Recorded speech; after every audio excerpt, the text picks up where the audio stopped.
6th District House candidate Jennifer Lewis joins the Alleghany Journal this evening here at the Underground at the historic Masonic Theater.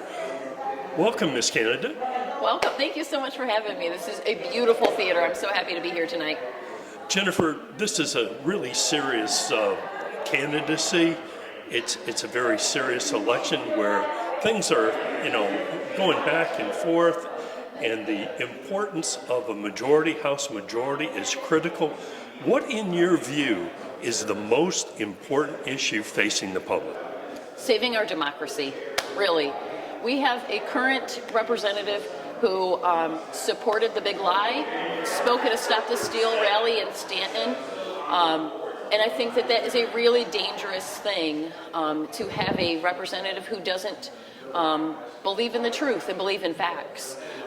Before he was a congressman, he was an aide for Congressman Goodlatte, which meant he did a lot of research and a lot of academic work. And to see him just kind of throw all of that out the window to support the MAGA lies is really concerning when you think about the safety of our democracy.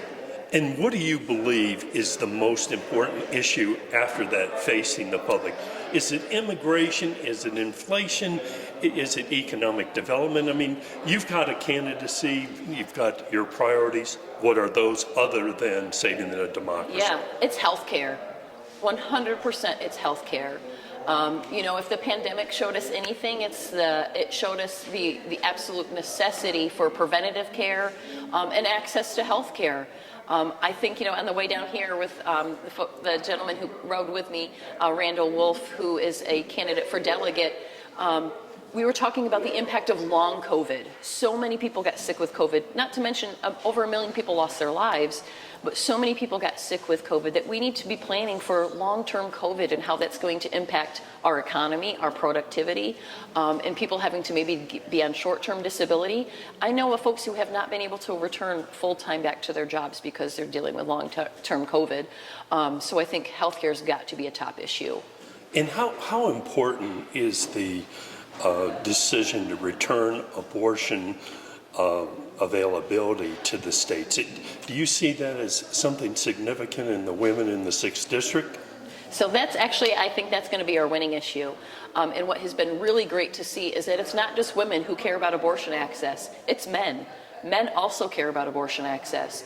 I have had countless men come up to me and say, I thought I was pro-life until I had a daughter, and now I'm concerned that my daughter can't get an abortion or can't even get contraception. I was a volunteer with the Blue Ridge Abortion Fund.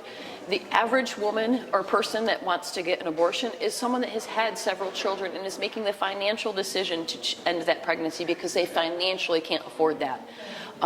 So we need to make sure that abortion is accessible to everybody, and that also contraception is as well. And one final question. I know you're busy tonight. Thank you very much for your time. Is it tough as a Democratic candidate in the current environment to defend or explain the Biden administration's issue or problems with inflation? Not really. So once you get to talk to somebody and make them realize that they've got to stop believing this false narrative that's being pushed by Fox News and the Republicans, a lot of the inflation that we're seeing is actually corporate greed. When we talk about the high gas prices, especially a couple of months ago when we were seeing $4 or $5 a gallon at the gas pumps, those top 4 gas companies in this country also made record-breaking profits. So we need to rein in corporate profits, corporate tax structure, and make sure that these large corporations are paying their fair share. We saw wealthy CEOs make record-breaking profits while their mandated workers who were creating that profit were being forced into mandated overtime, being forced to risk for their lives and their families' lives, risking COVID. They didn't see their wages skyrocket like these CEOs saw their profits skyrocket. So the unfairness and the imbalance of the worker and the corporations, I think, is a bigger issue more than inflation.